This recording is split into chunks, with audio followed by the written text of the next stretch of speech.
Assalamualaikum warahmatullahi wabarakatuh. Selamat petang pemirsa, kembali kami hadir menjumpai Anda dalam Indonesia Cerdas, Halo Dokter.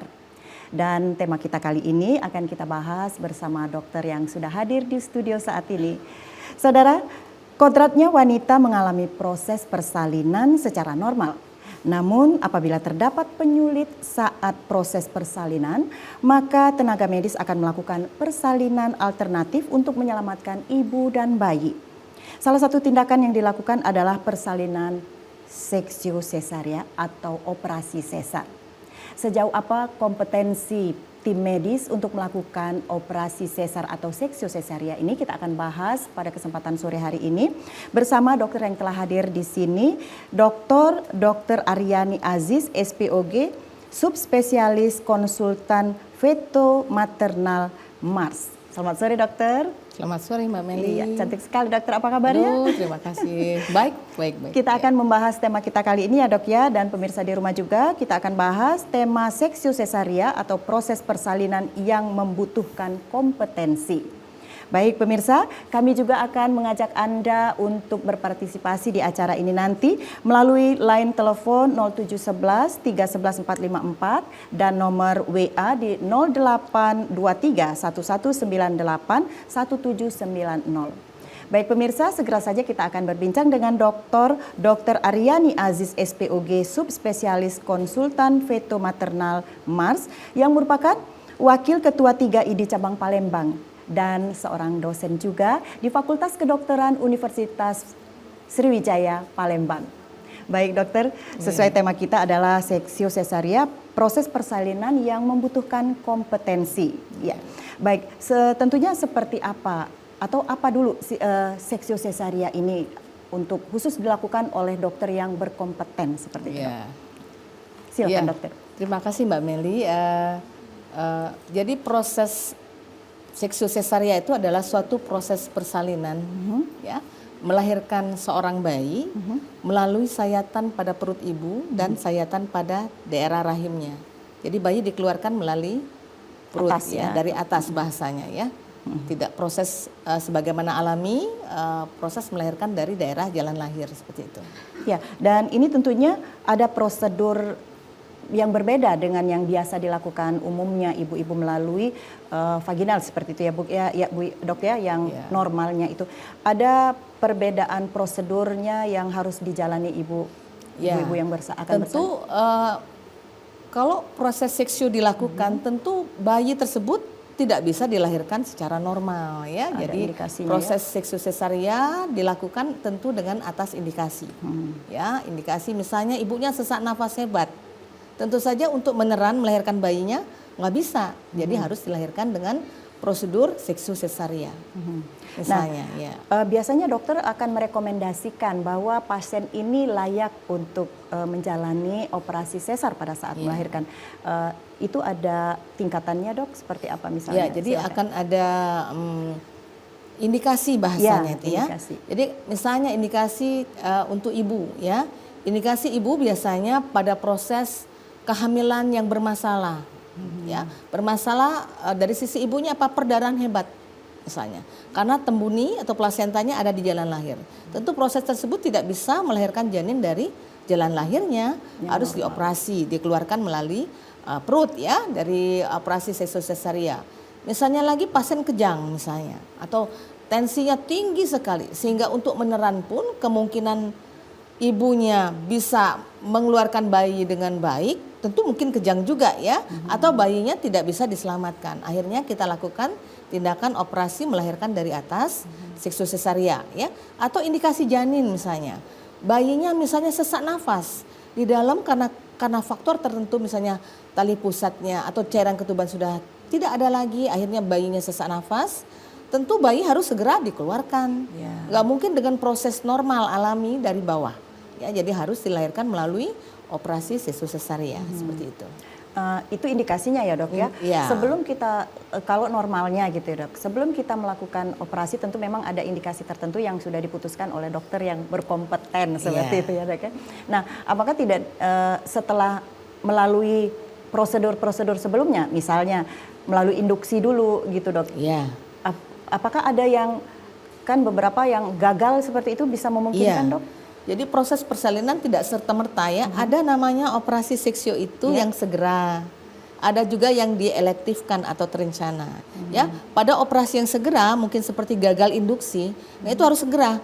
Kalau tidak bisa dilahirkan dengan melalui proses stimulasi atau rangsang memberikan kontraksi yang akan melahirkan janin tapi tidak maju persalinannya atau pembukaannya tidak maju, tentu bahaya untuk janinnya, bakal sesak nafas ataupun ibu kelelahan, tentu akhirnya harus naik tingkatannya menjadi suatu tindakan proses persalinan seksosesaria untuk menyelamatkan bayi biar lahir dalam keadaan bugar dan ibu juga yang sudah kelelahan mungkin di situ. Ini juga mengurangi resiko ya, Dok ya, untuk terjadinya komplikasi lain seperti itu ya, Dok. Betul. Biasanya komplikasi yang terjadi yang kita hindari itu seperti apa, Dok, kalau terlambat untuk dilakukan sesar ini? Iya, jadi misalnya saja pada proses yang tadi gagal induksi ya, ternyata misalnya tempat tinggal ibu itu jauh. Mungkin ya, 3 atau 4 kilo mungkin menuju kota ya, ataupun kemacetan terjadi seperti itu ya. Nah, itu akan menyebabkan proses persalinan itu akan lebih sulit ya. Maksudnya di sini pengerjaannya akan lebih sulit ataupun bayinya yang lahir tidak dalam keadaan bugar ya. Aspeksia namanya. Nah, proses itu tentu menyebabkan bayi yang baru lahir bisa masuk NICU namanya, neonatus intensive care unit seperti itu, atau ibunya kemungkinan proses setelah persalinan akan ada atonia namanya, di mana rahim yang sudah terus-menerus dipaksa lahir dengan induksi, akhirnya rahimnya terlalu lelah dan tidak bisa berkontraksi, namanya atonia uteri. Nah, itu benar-benar mengakibatkan kemungkinan angkat rahim kalau seperti itu. Kalau tidak bisa diatasi dengan obat-obatan dan tindakan dalam operasi tersebut, biasanya ada kemungkinan besar untuk rahim tersebut diangkat seperti itu. Jadi tidak bisa punya anak lagi ya, begitu ya. Walaupun itu anak pertama ya, Dok ya. ya. Nah, itu sangat dihindari kalau seperti itu. Sejauh itu ternyata bisa terjadi komplikasinya. Ya, fatal ya. Iya, dan tentunya ini juga yang memutuskan untuk kondisi-kondisi tertentu seperti ini dokter yang memang kompeten ya, Dok ya, harus dokter yang punya kompetensi ya. Kebidanan jadi, seperti itu ya, Dok. Ya, jadi ya tentu seksosesaria ini harus dilakukan oleh seseorang ya yang mempunyai kompetensi ya. Jadi kompetensi itu apa? Kemampuan seorang individu untuk melakukan suatu tindakan berdasarkan pengetahuannya, keterampilannya, sikap dan tingkah lakunya dalam suatu kasus tertentu. Jadi keterampilan itu juga didapatkan karena pengetahuan yang memang diuji dan diasah terus dengan kasus by kasus ya. Jadi tidak serta-merta bisa dengan pelatihan misalnya tiba-tiba seorang bisa melakukan satu tindakan seksosesaria. Jadi harus ada pertanggungjawabannya juga ya, Dok ya. Ya seperti itu ya. Tidak semua bisa dilakukan walaupun dalam kondisi yang mendesak seperti itu ya. Dan semuanya harus ada persiapan ya, baik persiapan operatornya, persiapan tim ya, karena operasi seksio itu tidak bisa oleh dokter kebidanan sendiri. Harus dibantu dokter anestesi yang biusnya, harus dibantu dengan dokter anak untuk anaknya, dan mungkin kalau memang ibu tersebut mempunyai komplikasi lain misalnya sesak nafas hebat atau tensinya tinggi sekali gitu ya, tentu akan dibantu oleh dokter penyakit dalam ataupun dokter saraf nanti yang membantu proses penyembuhan atau proses prosedur untuk melakukan tindakan tersebut biar lebih aman untuk ibunya. Iya. Jadi memang tidak hanya bertanggung jawab dokter kebidanan dalam hal ini ya, Dok ya, ada tim yang dilibatkan. Menyangkut nyawa juga ya, Dok ya. Iya, semua. Tapi dengan sesar ini atau seksosesaria ini ada juga elektif ya, Dok ya. Iya, terencana seperti itu. Nah, batasan-batasan terencana dengan yang gawat darurat emergensi ini seperti apa, Dok? Ya, jadi pengerjaan operasi seksosesaria itu bisa ada 2 macam jenisnya. Pertama yang darurat atau emergensi ya. Yang kedua adalah yang direncanakan ya. Jadi kalau yang gawat darurat ya yang seperti itu tadi, bayi sesak, ibunya tiba-tiba tensi tinggi atau kejang pada kasus-kasus yang memang harus segera lahir ya, emergensi ya. Tapi kalau untuk elektif misalnya perencanaan, misalnya ibu ini ternyata anak pertama misalnya ternyata bagian terbawahnya bokong, ya. Seharusnya kan kepala normalnya. Nah, jadi proses seperti ini untuk anak pertama biasanya dilakukan perencanaan tindakan operasi atau pernah operasi sebelumnya, ya, dengan panggul sempit misalnya. Tentu ini harus tindakan berikutnya akan melahirkan dengan siksa juga. Ataupun anak pertama baru 1 tahun udah hamil kembali dan harus lahir, ya, tentu nggak bisa kan, ya. Dikhawatirkan, Dok, kemungkinan dikhawatirkan robek rahimnya karena proses meneran pada saat mengeluarkan janin seperti itu. Iya. Jadi ada yang elektif juga, ya, atau pemilihan tanggal cantik, ya, boleh ya.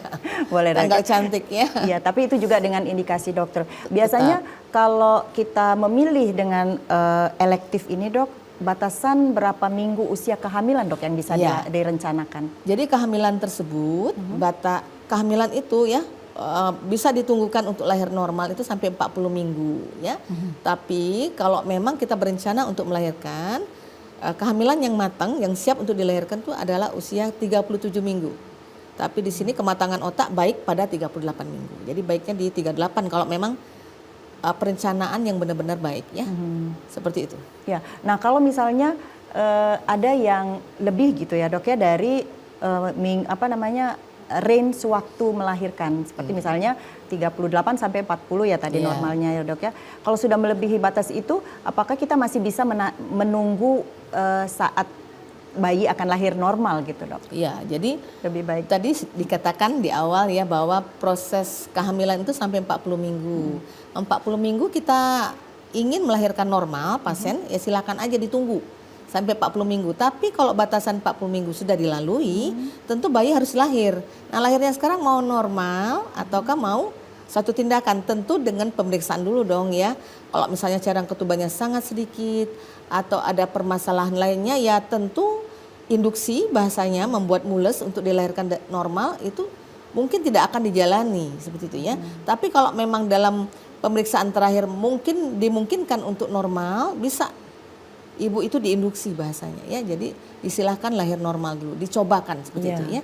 Boleh kalau sudah batas waktu untuk melahirkan. Ya. Tapi jadi tidak mesti seksio maksudnya, ya. Melebihi 40 minggu itu apa masih aman untuk janinnya, Dok? Ya. Jadi pengerjaan seksus sesaria itu juga perlu melalui, ya. Kalau terencana tentu perlu melalui fase-fase pemeriksaan ulang dulu melalui USG dan melalui dokter akan melihat kesejahteraan janin di dalam, mampukah dia untuk normal pakai kardiotokografi CTG namanya, ya, suatu alat yang diikatkan di pinggang, kemudian dilihat dalam 20 menit itu akan ada kurve yang dihasilkan oleh alat tadi, dan itu dilihat bagaimana kesehatan janin tersebut, mampukah dia melalui tahap-tahap pada saat dipaksa keluar, ya. Kalau diinduksi itu namanya dipaksa keluar, ya. Ya, karena tidak ada fase relaksasi dari rahim untuk lebih tenang sesaat seperti itu. Nah, jadi ada tahapannya. Jadi harus paham dulu bahwa bayi itu sehat di dalam untuk meskipun bisa dilahirkan. Melebihi dari range waktu yang boleh ditentukan, ya, Dok, ya. Masih tetap ada pemeriksaannya gitu, ya, Dok, untuk apakah dia layak, nanti tunggu saja waktunya gitu, ya. Tentu kalaupun diinduksi juga punya batasan waktu. 2 jam pertama dilihat ada nggak kemajuannya. 2 jam kemudian dilihat lagi. Kalau memang ternyata dengan induksi tersebut kehamilan lewat bulan bayinya sesak nafas di dalam nggak kuat seperti itu, tentu tingkatannya adalah naik kepada tingkatan operasi seperti itu. Dan ini juga harus melalui pemeriksaan dokter kebidanan yang memang ada kompetensi. Berkompeten, ya, seperti itu. Tidak cukup dengan pelatihan, jadi artinya, ya, kalau pelatihan dengan pelatihan misalnya 3 bulan atau 6 bulan bisa mengambil tindakan SC seperti itu, ya. Berbahaya sekali. Berbahaya sekali karena memang kompetensi itu dibentuk oleh pengetahuan dan keterampilan yang berulang, ya. Nah, seperti itu, ya. Jadi benar-benar, ya, si operator harus siap untuk bisa melihat situasi kondisi bagaimana seharusnya bersikap. Ya, dan ini pertanggungjawabannya pada nyawa, ya, Dok. Dan pada keluarganya, ya. Kalau ada apa-apa dengan ibunya, aduh, ya, bahaya, dituntut bahaya kita, sekali. Baik, Dokter, kita masih mempunyai pertanyaan lagi, tapi kita akan break sebentar, ya, dan sekaligus mengajak pemirsa di rumah untuk nantinya berpartisipasi di acara ini. Dan baik pemirsa, sesaat lagi kami akan segera kembali setelah pariwara berikut ini. Tetaplah bersama kami, Indonesia Cerdas. Halo, Dokter.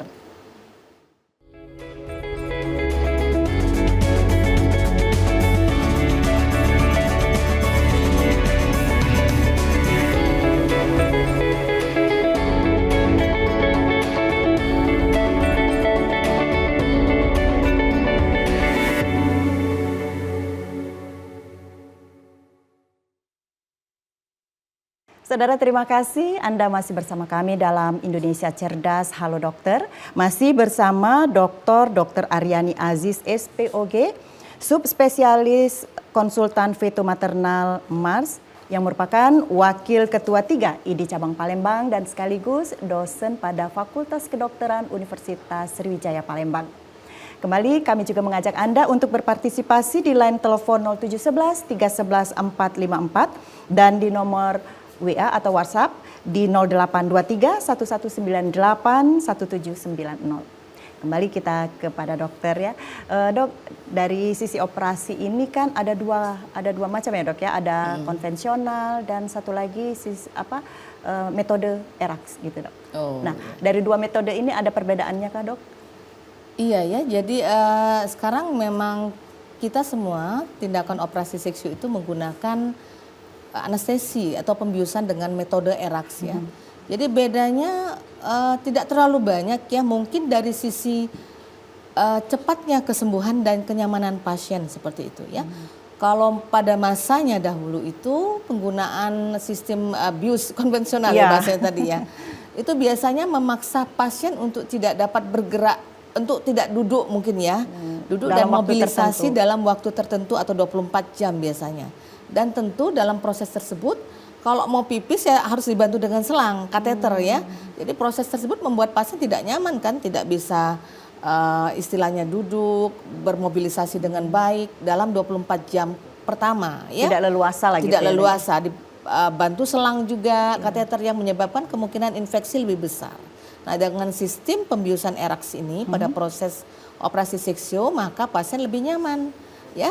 Bisa 6 jam sudah bisa untuk mobilisasi, untuk duduk, untuk berjalan ke toilet karena memang selangnya sudah dilepas. Jadi harus kalau mau berkemih tentu harus ke kamar mandi seperti itu ya, dan sudah bisa lebih rileks ya seperti itu ya dibanding dengan yang konvensional dulu. Sejauh apa ya, Dok, efektivitasnya ERAX dan antara ERAX dengan konvensional? ERAX deh terutama.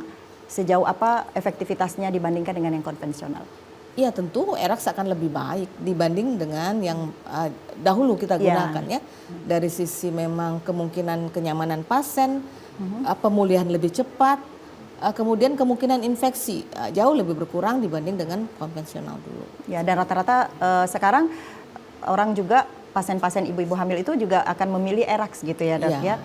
Ya, atau betul. Dari sisi pelayanan apakah ini lebih efektif, akan membedakan gitu ya, Dok ya, bahwa ini lebih mahal gitu? Tidak, semua tindakan operasi sekarang sudah menggunakan metode ERAX ya. Jadi tidak ada lebih mahal ya. Sama aja semuanya pakai ERAX. Itu jadi ibu pada saat setelah operasi berapa jam bisa bergerak, Dok? 6 jam sudah bisa. Kalau bergerak duduk maksudnya dalam hal ini 6 jam seperti itu ya. Jadi itu sebenarnya sama saja, pembiusan itu ada yang seluruh badan, ya, seperti itu, ada yang separuh badan. Nah, yang separuh badan ini yang dipakai sistem ERAX tadi.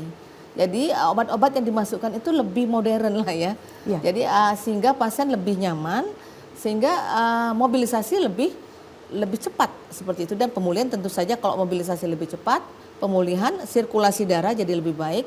Sehingga lebih cepat sembuh lah, lebih cepat pulih. Dari sisi persiapannya, Dok, baik itu yang akan dilakukan tindakan sesar ini, dari sisi medis dan psikologis sama saja? Ya, tadi kita cerita mengenai ada operasi seksio yang tiba-tiba emergensi ya. Nah, itu yang mungkin psikis ibunya jadi mungkin kecemasan ada, tapi ya pasrah karena memang apa mau dikata, bayi harus lahir seperti itu ya, dan harus selamat ya. Tentu psikis ibu yang tiba-tiba operasi dengan ibu yang terencana operasi tentu berbeda ya dari sisi psikisnya ya. Ya, lebih tenang ya. Dalam satu tim ya, Dok ya, kalau kita operasi itu seberapa penting sih, Dok, peran tim medis yang kompeten ini untuk keberhasilan dari prosedur sesar ini? Iya, jadi operasi sesar itu tentu tidak dilakukan oleh dokter sendiri tadi ya, dengan satu tim seperti itu ya. Ada dokter anestesinya, akan ada dokter kebidanan, dokter anak, dan beberapa perawat-perawat terampil dan Iya. kompeten yang akan membantu kita ya. Akan ada asisten satu sebagai yang mengasisteni dokter dan satu lagi instrumen namanya yang pegang yang mengkondisikan alat-alat untuk bisa segera diberikan kepada dokter ya. Nah, tim itu harus solid saya pikir ya, karena memang pengerjaan itu harus secepatnya ya, secepatnya tentu dalam kapasitas yang memang harus baik ya. Jadi agar operasi tersebut berjalan lancar seperti itu ya, dan komplikasi yang dihasilkan itu tidak banyak ya, minimal seperti itu ya. Nah, jadi memang harus semuanya berkompeten, baik dari sisi sesama sejawat tim dokternya maupun dari perawat yang mendampingi kita. Artinya ini harus ketersediaan peralatan yang lengkap juga ya dok ya, untuk mendukung kompetensi dokter yang melakukan atau tim medis yang melakukan operasi ini, termasuk ruangan yang steril seperti itu.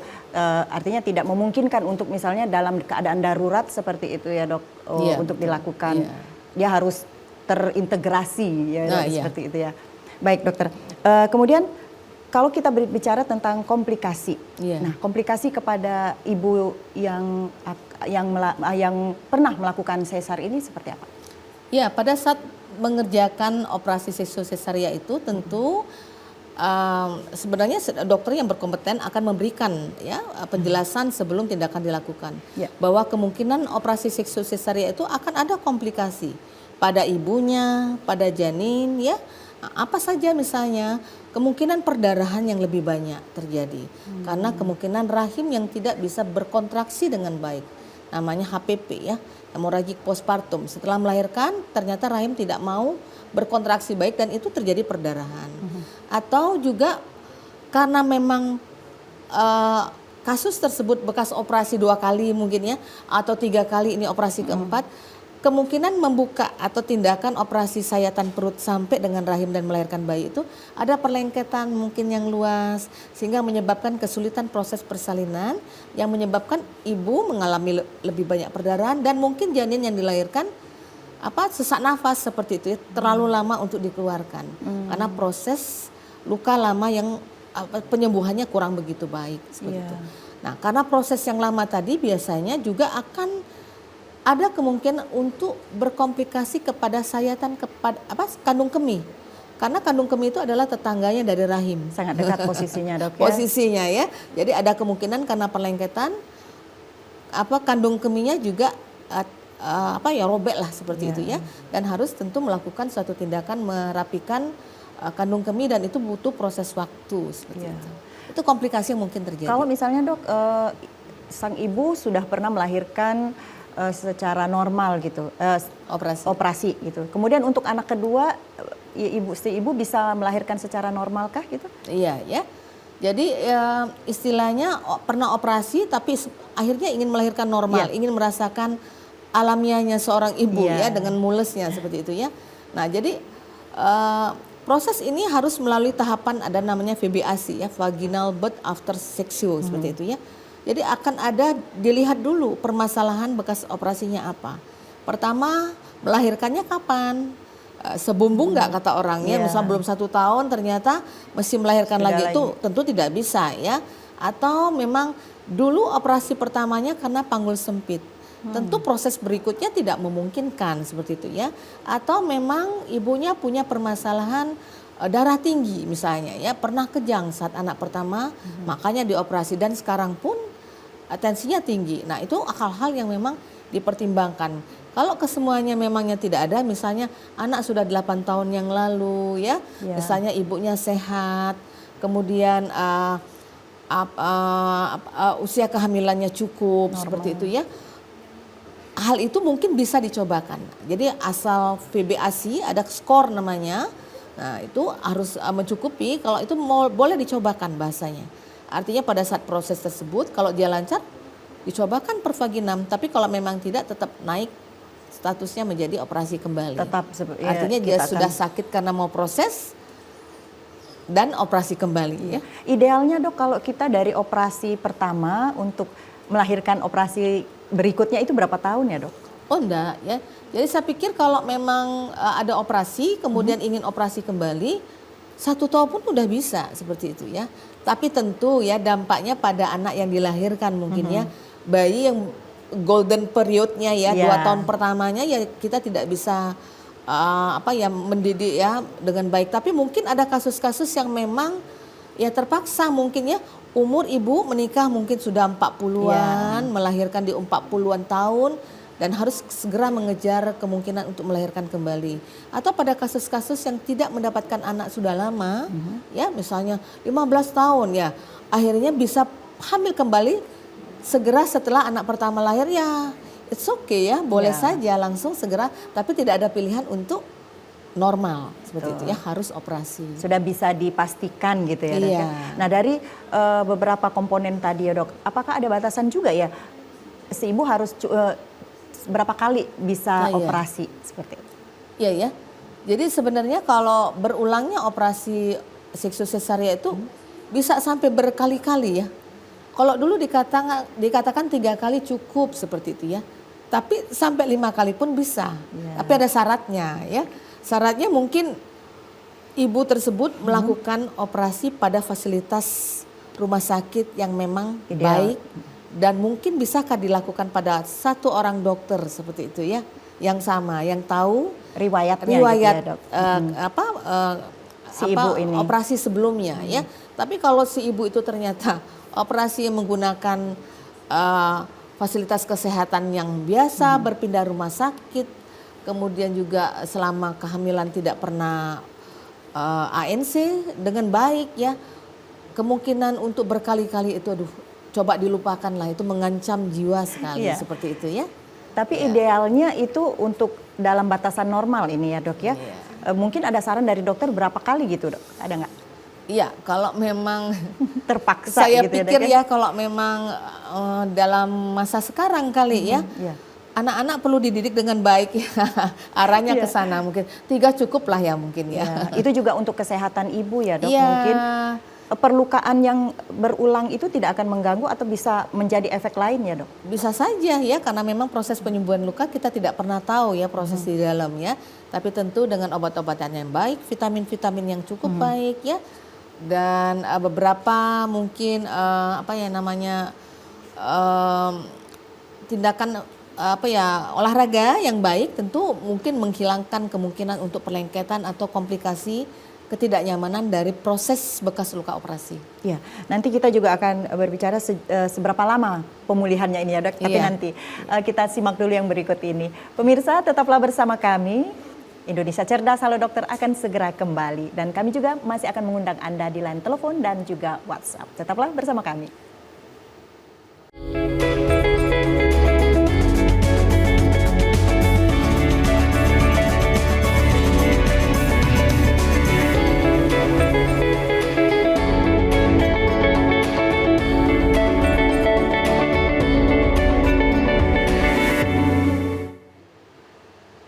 Baik pemirsa, terima kasih Anda masih bersama kami dan masih bersama Dr.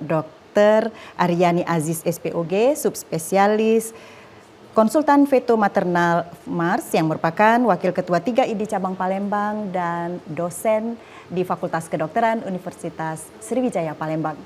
Dan saudara, kami juga masih tetap mengundang Anda di line telepon 0711 311 454 dan di WA 0823 1198 1790. Baik dokter, menyambung pembicaraan kita tadi bahwa proses pemulihan dari pasien operasi sesar ini, Dok, berapa lama gitu?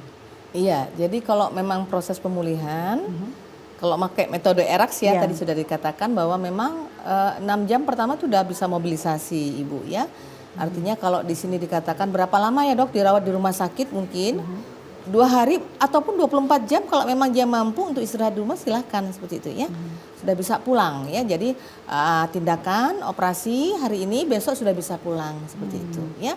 Kalau memang tidak sesuai dengan asuransi seperti itu ya biasanya 2 atau 3 hari udah bisa pulang ke rumah. Iya, ada sebagian masyarakat gitu mengambil kesimpulan bahwa kalau ERAX itu enaknya dia sistem lem gitu, Dok. Apakah betul itu di lem atau tetap saja dijahit seperti biasa itu, Dok?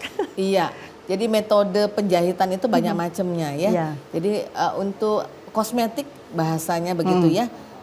tidak dijahit satu-satu jadi nampak seperti jahitan ini ya. Jadi jahitnya di dalam. Jadi sistem ini aja, operasinya aja ya, penjahitan dari kulit tersebut menggunakan metode jahitnya di sisi dalam subkutikuler namanya, sehingga nampaknya seperti dilem, tidak nampak benangnya ya. Jadi seperti itu ya.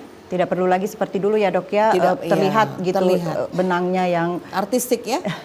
Ya, dan itu memang yang lebih memudahkan ibu untuk langsung beraktivitas seperti itu ya dok bisa. Ya. Dan kalau misalnya komplikasi yang terjadi dari operasi ERAX ini, apakah lebih bisa ditekan gitu dok? Ya, jadi kalau untuk ibu dan bayinya terutama. Ya, kalau sistem ERAX kan sistem anestesinya ya.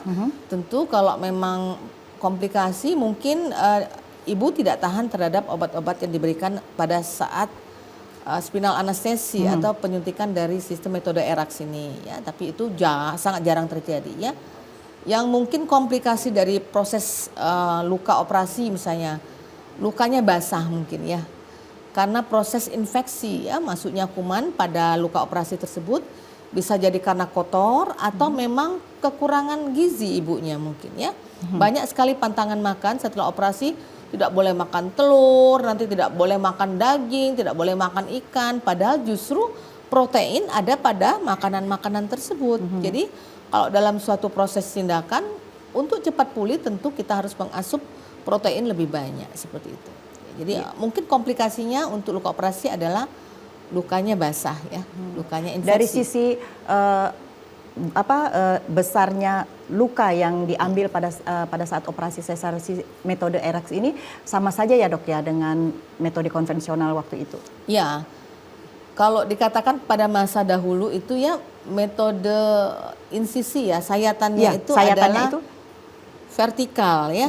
Ya, kalau sekarang sudah horizontal ya, melintang di bawah, mungkin sekitar 10 cm seperti itu ya sayatannya. Nah, kalau memang bedanya apa? Kalau vertikal itu secara kosmetiknya kurang terlalu baik nampaknya. Secara penyembuhan luka juga yang sistem vertikal itu akan lebih lama. Nah, kalau yang horizontal biasanya secara kosmetik akan lebih baik. Maksudnya di sini mungkin ada yang ingin pakai bikini ya. Tidak terlalu terlihat ya, gitu lukanya ya, tidak terlihat seperti itu. Dan proses penyembuhan lukanya lebih baik biasanya dibanding dengan vertikal. Iya. Konvensional. Persepsi masyarakat untuk operasi sesar ini tentunya masih banyak ya dok ya yang tidak menginginkan untuk operasi. Tapi kita akan jawab dulu. Ada pertanyaan dari WA ini di 0812 73 sekian-sekian. Selamat sore dokter. Saudara saya saat mau melahirkan tensinya tinggi, hipertensi ya dok ya. Kemudian diberi minum obat penurun tensi dan ditunggu beberapa jam. Setelah turun tensinya, langsung tindakan operasi sesar.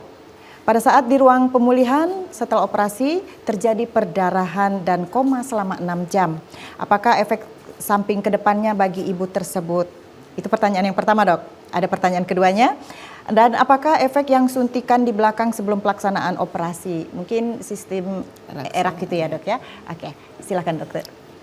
Ya, jadi untuk pertanyaan pertama, terima kasih ya Bu atas pertanyaannya, sudah respon terhadap acara kita ini.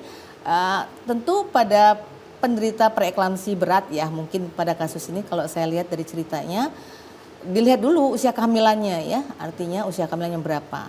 Nah, proses artinya pasien ini untuk operasi itu sito kayaknya Bu ya, segera artinya tanpa persiapan. Maka dilakukan tindakan. Nah, proses yang terjadi ternyata setelah melahirkan, mudah-mudahan anaknya sehat ya Bu ya. Ternyata terjadi atonia namanya itu ya. Jadi kontraksi rahimnya tidak bekerja maksimal, akibatnya terjadi perdarahan postpartum. 6 jam tadi ya perdarahan ya. Nah, biasanya keadaan seperti harus segera ditata laksanai biasanya dengan pemasangan infus 2 jalur, pemberian obat anti kontraksi, pemberian obat anti pembeku darah dan transfusi darah segera. Dan biasanya pasien-pasien yang memang kondisinya tidak begitu baik akan masuk ruang ICU biasanya. Ya, mudah-mudahan keluarga ibu itu sehat ya sekarang ya, saya pikir ya. Untuk yang kedua tadi komplikasi untuk spinal anestesi mungkin ya. Nah, beberapa yang saya pahami untuk komplikasi dari sistem ERAX ini, pertama ya mungkin alergi dengan obatnya ya. Ada juga beberapa pasien yang mengatakan setelah melakukan operasi seluruh tubuhnya gatal. Gatal itu bukan karena antibiotik, karena sudah dites dipastikan bahwa memang tidak karena penggunaan obat-obatan pasca operasi ya. Ada kemungkinan begitu, dan ada juga yang merasakan pusing berlama-lama seperti itu ya. Jadi ya memang salah satu efek. Tentu kalau memang terjadi efek tersebut, ada beberapa obat yang akan bisa mengurangi dampak dari efek hal tersebut, tidak begitu fatal lah ya. Masih bisa diatasi dengan, obat-obatan. berjalannya waktu nanti ya dok, dengan pengobatan ya. Betul. Dan baik, untuk ibu yang sudah bertanya, dokter sudah langsung menjawab. Semoga puas dengan jawaban dokternya ya. Ada satu lagi ya dok, dengan suntikan ERAX itu mitosnya gitu. Bagi sebagian masyarakat menyimpulkan bahwa efek dari suntikan itu akan berasa sepanjang hidup. Betul nggak dok? Iya, sangat tidak betul ya saya pikir ya. Ya tentu ada dosis ya dari pemberian obat-obatan itu, dan dosis itu sudah dipastikan oleh dokter yang berkompeten melakukannya bahwa itu hanya untuk sesaat untuk pengerjaan saja. Adapun dalam perjalanan obat itu berdampak pada badan tentu saja ada, tapi dirasakan sepanjang hidup ya sepertinya tidak seperti itu ya. Ya, merasakan ngilu seperti itu karena itu mungkin dia menembus tulang belakang itu ya dok ya. Iya. Tapi itu tidak benar ya dok tidak ya. Tidak benar Sangat sama tidak sekali. benar ya. Mungkin karena kebiasaan saja, pegal sedikit, oh mungkin karena kemarin operasi gitu ya. Ya, tapi sepanjang ini dokter masih adakah menemukan pasien pasien-pasien yang agak sulit kita beri pemahaman untuk bisa dilakukan operasi sesar ini? Iya, sepertinya ada beberapa kasus yang memang karena mungkin ya dalam hal ini adalah pengetahuan ya. Pasien yang mengatakan bahwa ya dia memaksakan diri untuk dari bawah seperti itu, melahirkan normal seperti itu. Padahal indikasi tersebut udah jelas ada. Ya, setelah dokter menjelaskan, memberikan info concern yang jelas, tetap aja tidak mau. Tentu kita beri waktu untuk kasus seperti ini biasanya ya, dan akhirnya biasanya akan paham sendiri dan akan menyerah ya bahasanya ya. Ya dokter sebagaimana ini ya dia setuju akhirnya seperti itu. Iya. Ada kita juga tetap kembali untuk penyelamatan ibu dan bayinya ya dok ya. Dan lalu untuk calon ibu ataupun ibu-ibu yang akan menjalankan operasi sesar ini dok, apa saja yang perlu diketahui ibu hamil ini terkait pentingnya memilih fasilitas dan tenaga medis yang kompeten untuk melakukan operasi ini dok? Ya, ya. Jadi kalau memang ditanyakan itu tergantung juga asuransinya ya. Kadang-kadang nggak bisa milih ya, terpaksa dia berada di situ ya.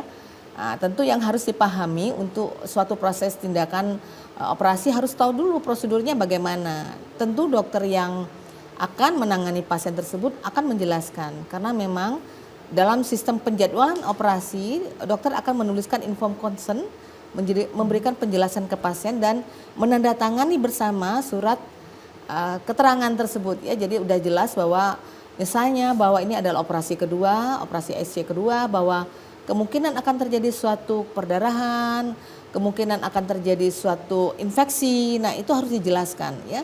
Dan prosedur selanjutnya tentu nanti akan ada proses puasa dan akan ada dokter anestesi biasanya akan berkunjung ke pasien sebelum tindakan. Ya, biasanya pasien akan masuk H-1 untuk kasus-kasus yang elektif. Itu akan berkunjung menjelaskan apa yang akan dilakukan oleh dokter tersebut pada saat proses tindakan pembiusan seperti itu ya. Ya, memang akan beda dengan proses yang psikis agak anjlok tadi ya, kalau memang darurat ya. Iya betul. Nah, yang itu ya tidak akan didapatkan kecuali inform consent ya yang sesegera mungkin dilakukan oleh dokter kepada keluarga pasien, karena pasien sendiri sudah nggak tahu situasi dirinya ya. Kalau yang situ seperti itu ya. Tapi memang untuk memilih kita bisa sesar itu sekarang sudah dibolehkan gitu ya dok ya, untuk karena dengan indikasi dokter yang tidak sembarangan gitu ya dok ya. Iya, kalau mungkin seksio yang diminta diminta oleh pasien ya. Ya, jadi kalau memang ada permintaan karena tanggal cantik ya. Jadi pasien meminta untuk suatu tindakan, tentu dokter akan memberikan penjelasan bahwa misalnya sudah cukup bulan belum bayinya mau dilahirkan pada saat tanggal yang direncanakan dipilih seperti Tetap itu prosedur ya dok ya? Tetap prosedurnya harus dijalankan seperti itu. Tidak juga serta-merta. Tidak selalu meluluskan keinginan pasien seperti itu. Iya, kebanyakan dari ibu-ibu yang ingin memilih tanggal cantik itu, nah kalau milih tanggal cantik itu ditanggung BPJS nggak dok ya? Iya, kalau pertanyaan seperti itu tentu ya karena memang BPJS juga ada prosedur dan akan ada bagaimana pengklaiman ya istilahnya ya. Tentu memilih tanggal itu ya tidak masuk dalam indikasi pengklaiman BPJS. Harus ada indikasi ya dok. Harus ada indikasi jelas seperti itu ya. Gak bisa kayaknya ya. Nggak bisa ya dok ya. Ya, walaupun memang sekarang sudah banyak sih hampir rata-rata tindakan operasi itu sudah menjadi hal biasa. Nah, tanpa kita juga kadang tidak ada indikasi, tidak ada komplikasi. Tapi yang paling sering terjadi sekecil apapun komplikasi itu ada nggak dok? Ada, tentu saja perdarahan ya. Ya, dok, iya kan, karena memang suatu tindakan tentu akan ada perdarahan. Tapi diharapkan perdarahannya sangat minimal seperti itu ya. Tidak. Jangan sampai perdarahannya meluas ya. Yang paling ditakutkan adalah proses atonia tadi ya. Pada saat bayi lahir, ternyata rahimnya tidak mampu untuk berkontraksi mengecilkan atau menjepit pembuluh darah besar itu untuk lebih kencang gitu ya, dok ya. Nah itu biasanya itu yang bahayanya itu. Baik, kita akan lanjut lagi ya dok ya setelah kita melihat yang berikut ini. Dan saudara tetaplah bersama kami. Halo Dokter akan segera kembali.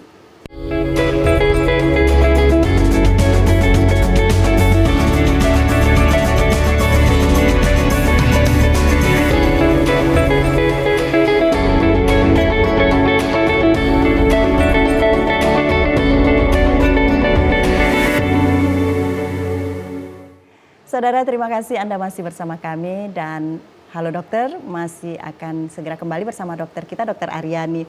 Iya dokter, tadi kita membahas bahwa persalinan yang normal ataupun operasi ini adalah merupakan suatu jalan keluar dari adanya penyulit kelahiran gitu ya dok ya. Nah, apakah dimungkinkan kita untuk berulang operasi sesar ini dok? Dan sejauh apa manfaatnya dibandingkan dengan melahirkan secara normal? Ya. Tentu operasi seksio yang berulang itu tentu akan ada indikasi karena tidak bisa lahir dengan normal lagi seperti itu ya. Jadi memang alangkah baiknya memang tindakan operasi seksio itu ya dihindarkan seperti itu ya. Karena alamiahnya seorang perempuan itu lahir normal seperti itu ya. Tapi karena memang akan ada indikasi yang memaksa proses persalinannya tidak bisa dari jalan lahir, tentu harus ya, artinya tidak ada jalan lain, harus selamat ibu dan janin dalam keadaan baik. Jadi dilakukanlah operasi sesus cesaria. Jadi harus dengan indikasi. Jadi ya saya pikir ya alamiahnya tindakan operasi itu tidak ada seperti itu harapannya ya. Dan itu merupakan jalan terakhir gitu ya dok ya, untuk terakhir menyelamatkan ibu dan bayinya gitu. Berarti tetap melahirkan normal yang menjadi tujuan normalnya gitu ya. Iya, jadi mungkin ini bisa saya kaitkan mungkin dengan penurunan angka kematian ibu kali ya. Iya, betul. Jadi penurunan angka kematian ibu itu tidak serta-merta dengan semuanya dioperasi, jadi angka kematian ibu jadi turun. Saya pikir tidak seperti itu. Bahwa keadaan tindakan operasi itu dilakukan harus dalam keadaan ibu yang sehat. Kehamilan yang sehat, ibu sehat, dan berada pada tepat waktu untuk dirujuk seperti itu ya. Jangan sampai memang ini tidak bisa dilahirkan dengan normal, tapi proses merujuknya butuh rembuk CRT gitu kan di desa tersebut betul. Gitu kan, menunggu siapa lagi, menunggu lagi ya, akhirnya dirujuk dalam keadaan sudah tidak baik lagi, babak belur seperti itu baru dirujuk dalam keadaan yang sudah fatal. Nah inilah yang menyebabkan angka kematian ibu salah satunya jadi bertambah seperti itu ya. Jadi memang harus melakukan tindakan operasi ini pada saat yang tepat seperti itu ya. Jadi tidak berlama-lama. Dan bukan merupakan jalan keluar yang biasa gitu ya dok untuk operasi ini. Sedikit-sedikit kita ya udahlah operasi saja gitu. Ya, kalau mungkin untuk dokter pesan ke masyarakat ada buat yang akan melahirkan secara sesio ataupun normal, mungkin ada pesan dokter supaya ibu-ibu di rumah juga memahami manfaatnya. Iya Mbak Meli. Jadi untuk terutama ya mungkin pasangan baru ya, pasangan baru yang mau pasangan baru sudah menikah artinya ya, Iya. yang ingin menginginkan anak, tentu prosedural pembuatan kehamilan tersebut harus ada prakonsepsinya dulu ya. Jadi sebelum ada kehamilan harus yakin dulu bahwa badan sehat ya. Artinya menggunakan vitamin-vitamin sebelum masa subur seorang perempuan. Kemudian pada saat kehamilan harus mengkonsumsi mikronutrisi ya, artinya vitamin. Nah, vitamin-vitamin itu jangan dikatakan bahwa tidak bermanfaat, sangat bermanfaat untuk calon manusia baru. Ya, jadi jangan pikirkan, saya sehat karena anak pertama sehat kuat. Bukan itu maksudnya. Karena memang mikronutrisi itu membantu tumbuh kembang yang optimal pada proses persarapan, otak, seluruh organ janin. Ya, jadi bukan untuk ibunya, untuk bayinya melalui ibunya. Ya, yang artinya dalam proses persalinan harapannya untuk bisa normal itu besar sekali. Ya, seperti itu ya.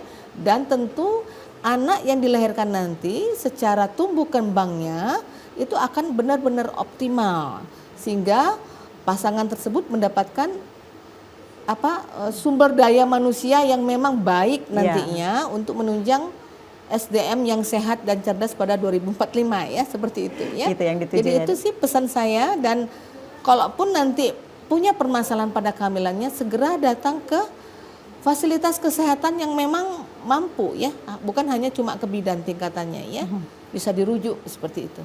Ya, dan mungkin juga ada saran dokter bahwa bagi ibu-ibu yang akan untuk memeriksakan kehamilan dan menjadikan tempat untuk bersalin nanti memilih fasilitas kesehatan ataupun lingkungan tim medis yang memang tepat dan aman itu seperti apa, Dok?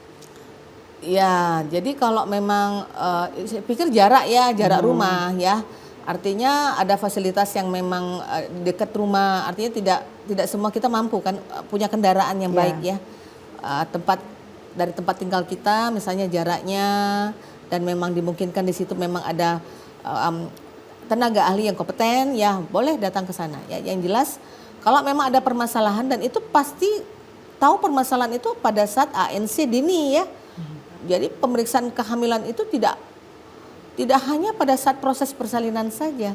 Jadi datang ke fasilitas dari kesehatan awal dasar gitu, ya? Dari awal sekali untuk bisa lebih baik ditangani seandainya ada permasalahan dapat ditemukan secara lebih awal, secara dini. Artinya pelaksanaannya pun jangan sampai seperti yang katakan tadi, sudah pada fase terminal baru datang ke pelayanan kesehatan yang memang rujukan seperti itu dan tidak bisa diselamatkan lagi seperti itu. Itu juga salah satu dari mencari tempat yang memang kompeten tadi ya, Dok ya, dari tim medis dan fasilitas rumah sakitnya yang memang mumpuni untuk melakukan operasi seperti itu ya, Dok ya. Dokter-dokter yang melakukan operasi ini tentu tim yang akurat gitu ya, Dok ya, untuk melakukan operasi karena ini terkait dengan nyawa. Ya, mungkin pesan dokter yang lain ada yang akan disampaikan, Dok? Silakan. Iya ya, jadi tindakan operasi seksu sesaria itu dilakukan oleh tenaga yang kompeten, yang memang secara kemampuan, ya, pengetahuan, keterampilan maupun sikap dan tingkah laku memberikan masukan kepada pasien yang memang bagian atau memang keahliannya seperti itu. Dan operasi sesio ini harus memang dilakukan dalam indikasi yang tepat dan tepat pada tempatnya seperti itu.